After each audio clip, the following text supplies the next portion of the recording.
Estamos aqui nas dependências da FIC, UFG, e a gente vai gravar um podcast, onde eu estou junto com os meus dois amigos aqui, o professor Rubem, também daqui da FIC, UFG, professor de Biblioteconomia, e o Sandokan, aluno de Gestão da Informação. Agora, Rubem, gostaria que você falasse um pouco a respeito de si, uma introdução? Bom, eu sou professor da Biblioteconomia, sou professor da Gestão da Informação, já dei aula para outros cursos e, acima disso, para o nosso inteirinho aqui, eu ainda sou um nerd, marvete de carteirinha. Acho que isso já diz um pouco a meu respeito. O que eu posso falar é que eu sou uma das pessoas agraciadas por ter conseguido tornar uma das minhas paixões parte da minha profissão. Então eu pesquiso muito a figura do leitor do quadrinho de super-heróis, que é o gênero que eu mais gosto, para tentar entender como é que essa leitura causa impacto e influência na sua vida. É uma coisa que fui muito feliz de fazer e continuo fazendo até hoje. Sandokan? Então, acadêmico de gestão da informação, amante de programação, nerd. Sou, uma dualidade muito grande. Tem alguns personagens da DC que eu adoro, mas também tem alguns personagens da Marvel que, traz aquela imagem para você de quem você quer ser um dia, Enfim, eu gosto, sou nerd, mas não sou aquele nerd de andar Cosplay e tal, em eventos. Mas gosto demais, aprendi muita coisa e com os quadrinhos ele me deu uma imagem de quem eu queria ser e eu tenho seguido essa estrutura até hoje, que é algo bastante interessante. Tanto para mim, eu pretendo um dia, quando tiver filhos, passar essa paixão também adiante. Eu tenho um de 4, que está mais ou menos nessa vertente. A gente está reunido aqui hoje para discutir o pragmatismo das histórias em quadrinhos enquanto suporte para a educação e as artes. Esse é um podcast, uma conversa, um bate-papo legal, onde a gente vai tratar sobre histórias em quadrinhos e a política atual, aproveitando uma saga em quadrinhos da Marvel Comics, intitulada Guerra Civil. Então, eu começo com uma pergunta, Rubem, até direcionada para você, pelo fato de você ser professor, trabalhar com essas temáticas de quadrinhos e sempre trazer ela para o aspecto social, político, trazer para a nossa realidade, porque a gente sabe que as histórias em quadrinhos possuem um certo quê de preconceito, às vezes as pessoas não compreendem direito essa vivência nerd que a gente tem, esse gosto pelo que a gente tem, mas isso aqui também faz parte de um movimento que deseja mostrar para o mundo, para as pessoas, que histórias em quadrinhos têm relevância, têm pragmatismo, é importante. Então, como você vê o pragmatismo das histórias em quadrinhos voltadas para a educação e a arte? Como você configura isso? Eu acredito que quadrinhos são um meio muito propício, entre outros, para se propagar através da combinação de imagem e palavras. Uma gama variada de assuntos, tópicos, temáticos, e portanto eles são muito pertinentes à realidade a qual nós temos hoje no século XXI.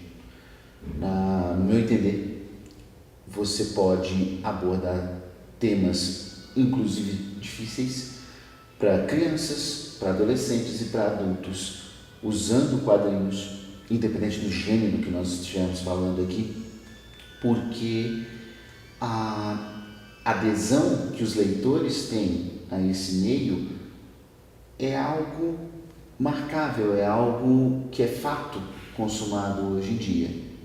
E nós temos exemplos de inúmeras passagens, arcos, autores que retratam através das páginas e dos quadrinhos elementos e ideias que estão presentes no nosso cotidiano. Então eu não vejo por que uma coisa deva ser dissociada da outra. Sandokan, você leu a saga, Você teve acesso um pouco a isso e você conseguiu discorrer ter algum discurso? Qual que é o discurso que a saga Guerra Civil transmite? O que você pode aprender daquilo ali enquanto um aluno acadêmico da faculdade? O que aquilo ali trouxe de relevância para você?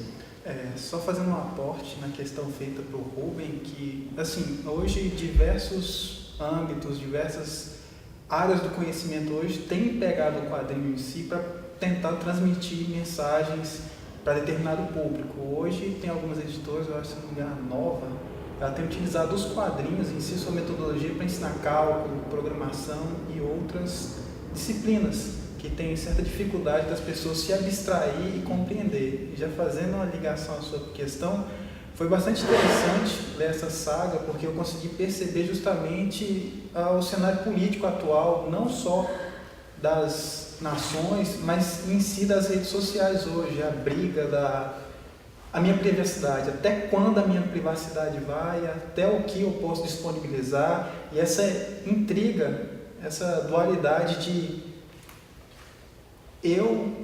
o meu eu digital e o meu eu real. O que eu posso disponibilizar? E essa briga das corporações em si, de quando você lança um conteúdo seu, até quando aquele conteúdo é seu? Até quando a sua privacidade pode ser liberada ou dispendiada ou distribuída para os demais? E a saga em si demonstra bastante isso, aquela dualidade de Homem de Ferro e Capitão América disputando. Vamos legalizar todo mundo, todos os heróis, ter um registro. Não vamos legalizar. E isso hoje a gente pode ver tanto no cenário digital como no cenário das nações, a briga entre as nações, principalmente nos próximos séculos, nos próximos anos, sobre a água e os recursos que vão acabar. E que fósseis, principalmente petróleo e água. E aí entra aquela disputa e aquele interesse de um lado e do outro, ver assim, qual que é o certo, qual o ideal que é realmente certo e válido para cada uma das necessidades e cenários possíveis. As pessoas tendem a esquecer que elas não são indivíduos ou organismos, como queiram, isolados, até porque nós vivemos em sociedade com culturas diferentes.